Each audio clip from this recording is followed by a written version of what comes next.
जिजाऊ मासाहेब, Chhatrapati Shivaji Maharaj, Chhatrapati Sambhajirao Maharaj, doctor Babasaheb Ambedkar, Hindu हृदय सम्राट बाळासाहेब ठाकरे, धर्मवीर आनंद दिघे साहेब यांना वंदन करतोय। आजच्या कार्यक्रमासाठी उपस्थित असलेले काल पहाटपासून 3 वाजल्यापासून आमच्या सोबत असलेले आलोकनाथजी महाराज, या विधानसभेचे आमदार आमचे मित्र किरणजी सामंत, या विधानसभेचे माजी आमदार आदरणीय राजन सालवी सर, या विभागाच्या तहसीलदार प्रियंका डोळेताई मॅडम, मला सत्कार करताना आनंद वाटला की सिंधुदुर्गाचे भूमिपुत्र म्हणजे कोकणचे भूमिपुत्र आमचे पीआय सर माझ्याबरोबर गेल्या 3 ते 4 वर्षापासून सोबत असलेले गावोगावी जाऊन विद्यार्थ्यांना गायडन्स करणारे आदरणीय गणेश शिंदे सर, व्यासपीठावरील बसलेले सर्व सन्मान्य आणि ज्यांच्या वाढदिवसानिमित्त गेले 15-18 वर्षभर माझ्या पाठीमागे सावलीप्रमाणे उभे असलेले आणि आज त्यांचा वाढदिवस त्यांच्या कुटुंबियाबरोबर साजरा करण्यास सोडून कोकण हे आपलं कुटुंब हे समजून इथल्या विद्यार्थ्यांबरोबर इथल्या पालकांबरोबर साजरा करणारे आदरणीय केदारजी चव्हाण सर, या सर्व उपस्थित सर्व विद्यार्थी मित्रमैत्रिणी, आदरणीय सर्व आई बाबा, काका काकू, बंधू भगिनी, सर्वांना माझा नमस्कार, जय महाराष्ट्र।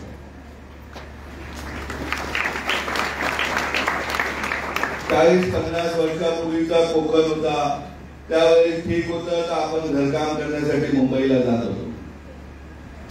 त्या काळात ठीक होतं का आपण गाडीवर ड्रायव्हर होण्यासाठी मुंबईत जात होतो। त्या काळात आपण जेवण बनवण्यासाठी आमची ताई मुंबईच्या घराघरामध्ये काम करत होती, डबेवाला आमचा काम करत होता।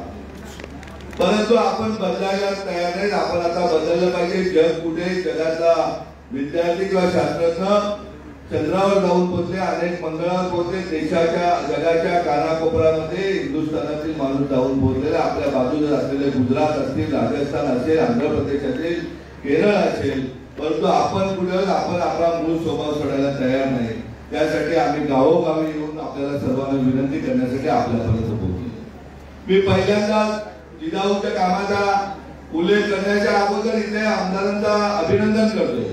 तर मला काल चर्चा करत असताना कार्यकर्त्यांबरोबर समजलं का गावोगावी जाऊन आमदार महोदय लोकांच्या समस्या जाणून घेतात आणि यापेक्षा लोकप्रतिनिधी वेगळं काम करण्याची गरज नाही। माझं म्हणणं गावोगावी जाऊन लोकांच्या समस्या काय असतात, विद्यार्थ्यांचे दाखले असतात, उत्पन्नाचे दाखले असतात, गावातील इतर विषय असतात, रस्ता असेल, पाणी असेल, आणि हेच लोकप्रतिनिधी आरोग्याच्या विषयातील हे केलं पाहिजे अशा प्रकारची माझी धारणा आहे। त्यासाठी जिजाऊ गेले 17-18 वर्ष काम करते आणि मला माझ्या पक्षातर्फे मी किरणजी सामंत यांचे खास करून अभिनंदन करतो आणि हा त्यांचा चाललेला उपक्रम उरलेल्या 59 आमदारांना आम्ही करायला लावून पक्षप्रमुखांना सांगून आदरणीय शिंदे साहेबांना सांगून का अशा प्रकारचा उपक्रम प्रत्येक लोकप्रतिनिधी जर केला तर मला वाटत नाही का आमच्या पक्षाचा झेंडा हा पुन्हा एकदा महाराष्ट्राच्या नंबर 1 पर्यंत पोहोचायला उशीर लागणार नाही, एवढं मी नक्कीच अभिमान करतो।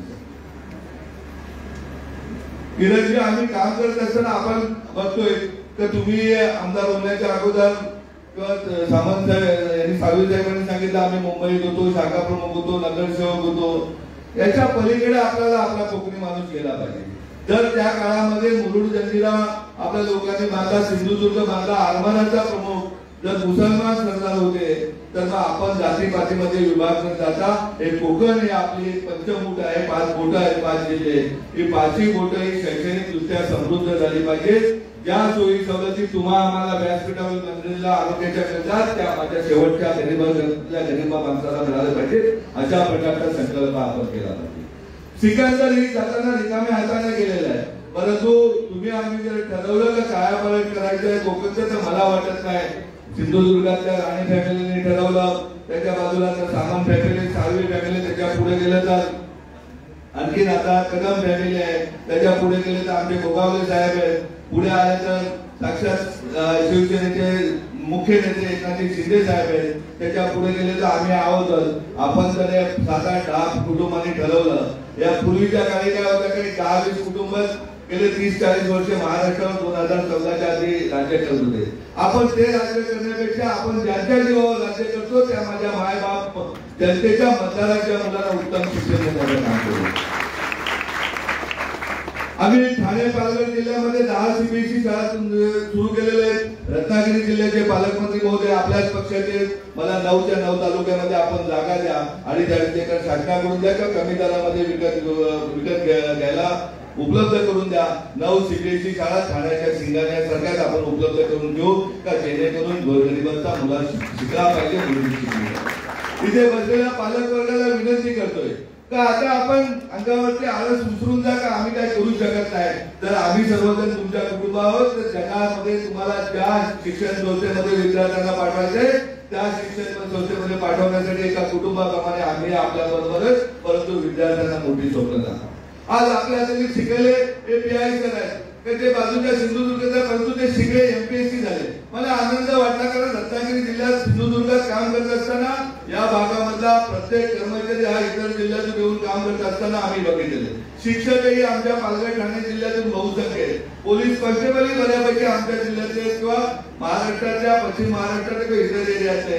जेव्हा स्थानिक भूमिपुत्र गावच्या पोलीस पाटील किंवा तलाठ्यापासून कलेक्टर पर्यंत बसेल, गावच्या त्या जिल्ह्याचा भूमिपुत्र जेव्हा ग्रामसेवकापासून सीओ पर्यंत बसेल, इतकंच नाही तर तलाठ्यापासून जिल्हाधिकाऱ्यापर्यंत जेव्हा प्रशासनामध्ये आपली लोक बसतील तेव्हाच खरं सामान्य माणसाला न्याय मिळेल असं माझं. इथे बसलेले अनेक विद्यार्थी स्वप्न मोठे व्हा. ज्याला डॉक्टर बनायचे त्यांनी इयत्ता 9वी पासून आपण झडपोलीला नीटचे क्लासेस सुरू केलेले. सामंत साहेब सांगतील, साळू साहेब सांगतील, आपण रत्नागिरीचे क्लासेस सुरू करू का जेणेकरून 4 वर्षभर नीटचे क्लासेस घेऊन आपला गोरगरिबाचा मुलगा, गोरगरिबाची मुलगी ही डॉक्टरच झाली पाहिजे. तेव्हा ते डॉक्टर होतील तेव्हा आपल्या मेडिकल कॉलेजच्या स्टाफची कमतरता राहणार नाही. अशा प्रकारची मी तुम्हाला अगदी 100% खात्री देतो.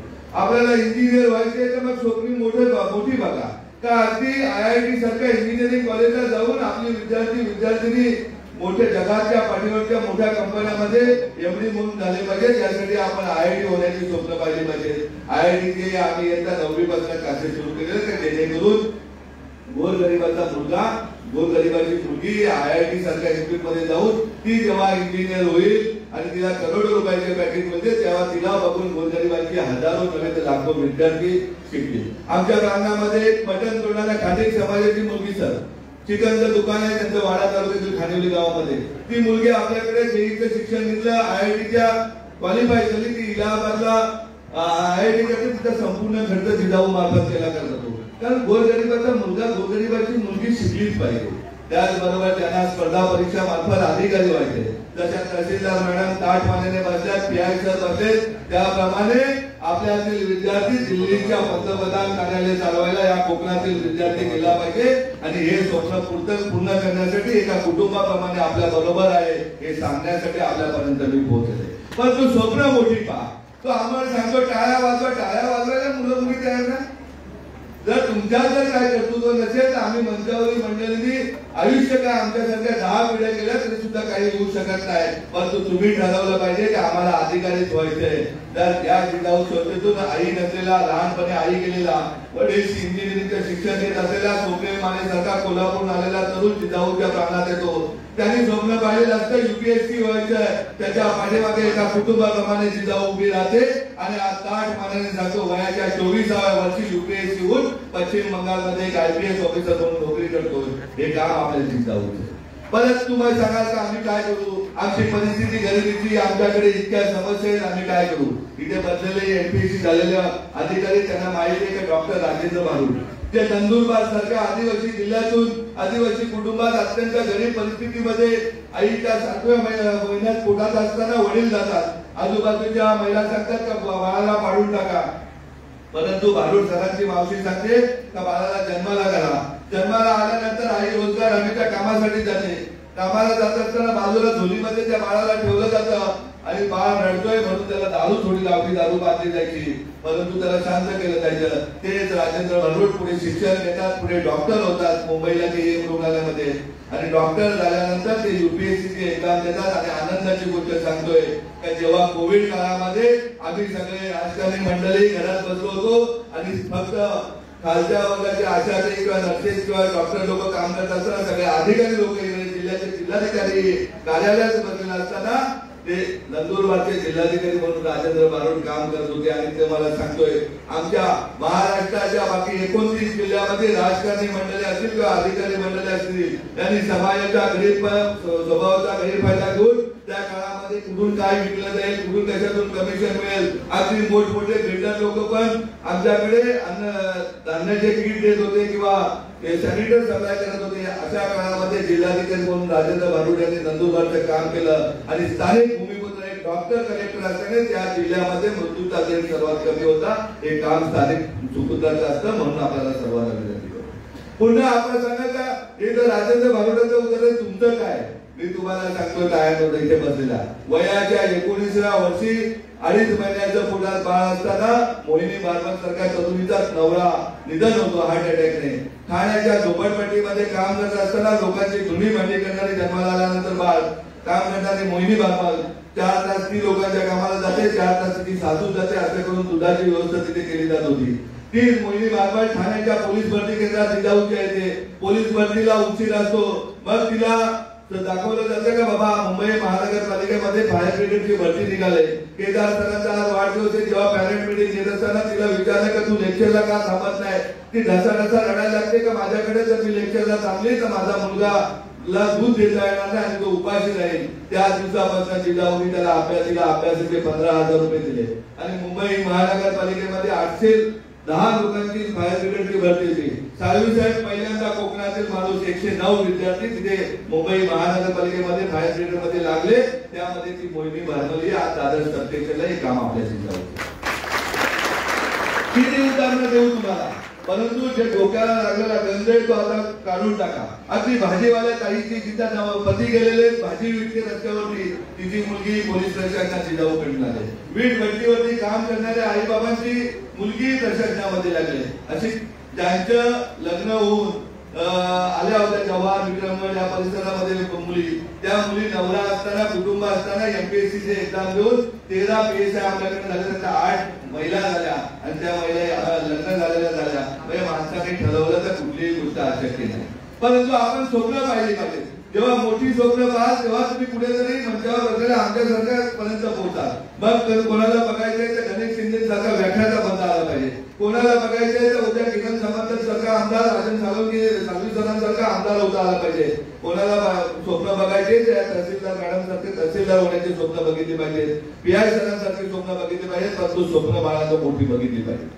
तुमच्यासाठी तर आम्ही सर्व दरवाजे उघडे ठेवले. कालच आमच्या इथे शिक्षक आहेत, 6 शिक्षकांना अगदी धमकी वजा दम दिलेला आहे मी का मला या जिल्ह्यातनं 9 तालुक्यातनं 1000 विद्यार्थी पुढच्या 1 जून 2026 पर्यंत प्रशासनात नोकरी लागले पाहिजे. परंतु ते कुठून लावते, जेव्हा तुमच्यासारखे असे विद्यार्थी हजारो विद्यार्थी प्रशिक्षण देतील मगच आपल्याला विद्यार्थी प्रशासनात लागायचे. परंतु तुम्ही तुमची इच्छाशक्ती दाखवली पाहिजे का मलाही आज ना उद्या या मंचावर जाऊन असं बोलण्याची ताकद दिली पाहिजे, माझा सन्मान केला पाहिजे, त्यासाठी मला काहीतरी करायचं. मला माझं स्वतःचं नाव मोठं करत असताना माझ्या आई वडिलांचं नाव मोठं झालं पाहिजे, माझ्या तालुक्याचं माझ्या जिल्ह्याचं नाव मोठं झालं पाहिजे. किती दिवस सर्वदोषाने आपल्याकडे लोक म्हणतात, किती दिवस पोट भरायला जसे पालघरचे आदिवासी बांधव मुंबईत येतात त्याप्रमाणे रत्नागिरी, सिंधुदुर्ग, रायगड, ठाण्याचे लोक मुंबईत कामासाठी येतात. का आपल्याकडे इतका निसर्ग संपन्न भाग आहे, का आपण सांगू शकत नाही. मगाशी गणेश सरांनी सांगितलं पाहिजे दुबईला आपले बॅनर लागले पाहिजे का या कोकणामध्ये या, कोकणच्या भूमीमध्ये या.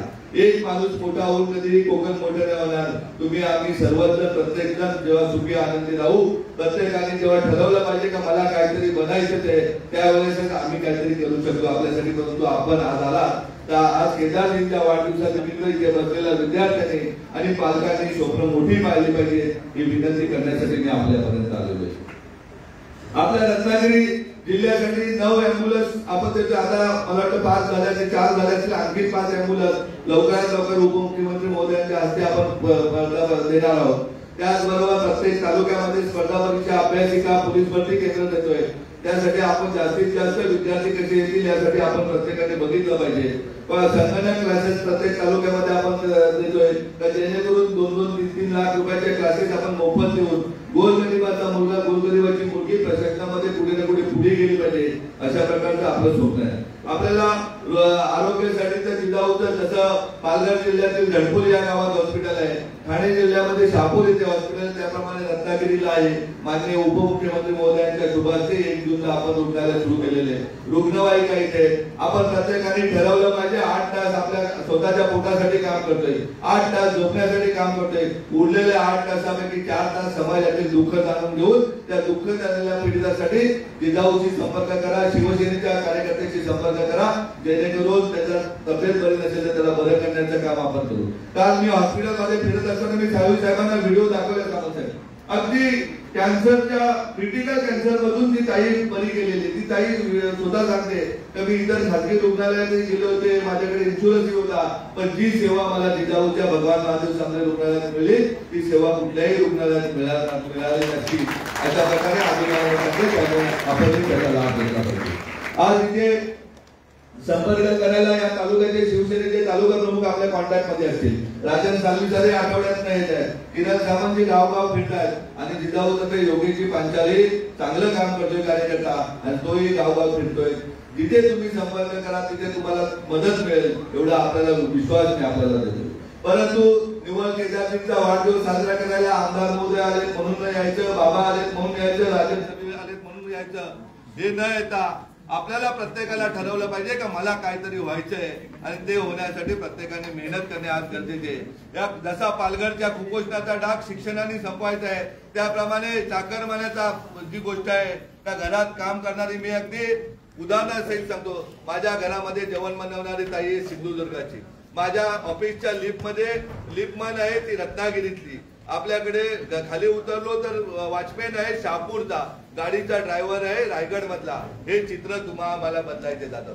कधी आपण गाड्या कंपन्यांचे मालक होऊ, कधी आपण उद्योगधंद्यामध्ये पुढे जाऊ। आज उद्योग खातं आपल्याकडे आहे, शिक्षण खातं आपल्याकडे, आरोग्य खातं आपल्याकडे, ज्या ज्या गोष्टी आपण सांगाल या भागातील तरुण सांगतील त्या गोष्टी आपण एक शिवसेनेचा उपनेता म्हणून मी त्या मंत्री महोदयांना करायला लावेन, त्या लोकप्रतिनिधींना करायला लावेन, हा विश्वास आपल्याला देतो। परंतु आपण ठरवलं पाहिजे, आपण सांगाल आम्ही गरिबीचे आम्ही काय करूच शकत नाही, आम्ही जाऊन मुंबईला जाऊन एखाद्या जास्तीत जास्त शाखा प्रमुखापर्यंत जाऊ, तर या चित्र तुम्हाला बदलायचंय। किती दिवस आपल्या कोकणच्या जीवावर लोक तिकडे मुंबईतले महालचे महाल पैशाने भरतील, आपल्याला ती गोष्ट नाही करायची। आता मुंबईच्या महालांचा पैसा आपल्या गावपाड्यावर प्रत्येक ठिकाणी आला पाहिजे, यासाठी आपल्याला एकत्रित राहून चांगलं काम करायचंय। निवडणुका येतात, निवडणुका जातात, परंतु एक आदर्श लोकप्रतिनिधी म्हणून तुम्हाला आता बघायला भेटतात का ते गावगाव जाऊन लोकांच्या समस्या जाणून घेतात। अशा प्रकारच्या गावच्या सरपंचापासून जिल्हा परिषद सदस्य, पंचायत समिती सदस्य,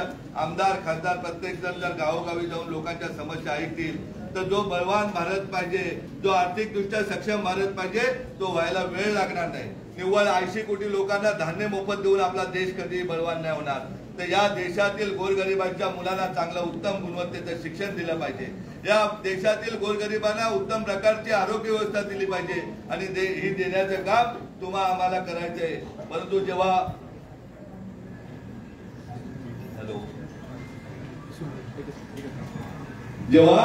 तुम्ही आम्ही प्रत्येक जण प्रशासनामध्ये येऊ का अगदी नर्सही आपल्या असेल, डॉक्टरही आपला असेल, सिव्हिल सर्जनही आपला असेल, अगदी इतकंच नाही तर आरोग्याचा महासंचालकही आपला असेल, त्यावेळेस आरोग्य व्यवस्था सुद्धा नाही। शिक्षण खात्यात म्हणायला गेलं तर जेव्हा जिल्हा परिषदेच्या शाळेचा शिक्षकही आपला असेल, शाळेचा तालुक्याचा गट शिक्षण अधिकारी आपला असेल, जिल्हा परिषदेचा शिक्षण अधिकारी जेव्हा आपला असेल, शिक्षण सचिवही आपला असेल, तेव्हा शिक्षण व्यवस्था बदलत आहे। जेव्हा उद्योग क्षेत्रामध्ये बघायला गेलं तर उद्योग क्षेत्रामध्ये उद्योगधंदा करणारे व्यवसायही आपले झाले पाहिजे। आज किती दिवस आपण बघतोय, जर अंबानी स्वप्न भिवंडी सारख्या शहरामध्ये येऊन त्यांनी जर स्वप्न पाहिले तर त्यालाही महाराष्ट्र राज्य इतकं खुलं दार उघडं तुमच्यासारखं आमच्यातील विद्यार्थी जेव्हा उद्योगधंदा करायचा ठरवतील तेव्हा आम्ही तर मंचावरती मंडळी आमच्या कुटुंबातील व्यक्ती समजून त्याच्या पाठीमागे ठामपणे उभं राहू, परंतु स्वप्न मोठी पाहिली पाहिजेत बाळांनो। आणि मला माहिती आहे खूप वेळ झाला, अनेक आमच्या भगिनी उभ्या आहेत, विद्यार्थी उभे आहेत आम्ही असा 2-2-3-3 तास बसमध्ये उभा राहून प्रवास केलेला, त्यामुळे आज आम्हाला जाणे तर आमच्यातील अशा उभ्या राहणाऱ्या विद्यार्थ्यांना चांगली जागा निर्माण करून देण्यासाठी इथपर्यंत आलेलो आहे. मी विक्रमगड तालुक्याच्या छोट्याशा गावातनं सुरुवात केलेली आहे. मी आमदार साहेब सांगतोय की ज्या गावात मी जन्म घेतले त्या गावचा मी सरपंच होऊ शकत नाही, तिथला आमदार नाही, तिथला खासदार नाही, तिथला पंचायत समिती सभापती नाही, जिल्हा परिषद, परंतु तो गाव माझा आहे, तो जिल्हा माझा आहे. तो जिल्हा हा कुपोषणाचा सर्वाधिक डाग असलेला जिल्हा. त्या जिल्ह्यामध्ये पहिल्यांदा आम्ही मोखाड्यामध्ये 3 सीबीएसई शाळा सुरू केल्या, जव्हारमध्ये 2 केल्या, विक्रमगडमध्ये 1 केले. तर जेणेकरून जोपर्यंत आदिवासी माणूस शिक्षण घेत नाही तोपर्यंत बालविवाह बंद होणार नाही, आणि बालविवाह बंद झाले का ऑटोमॅटिकली कुपोषणाचा दर कमी होईल.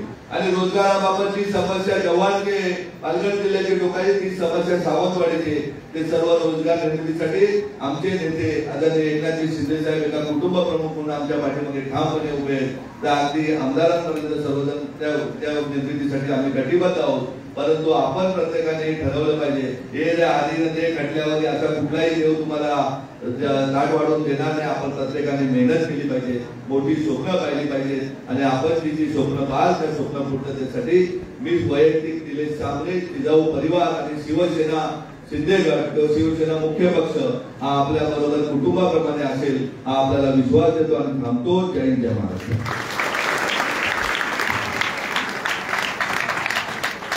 मनापासून धन्यवाद सन्माननीय सांबरे साहेब. जोरदार आयोजन यामध्ये आपण निश्चित आपल्या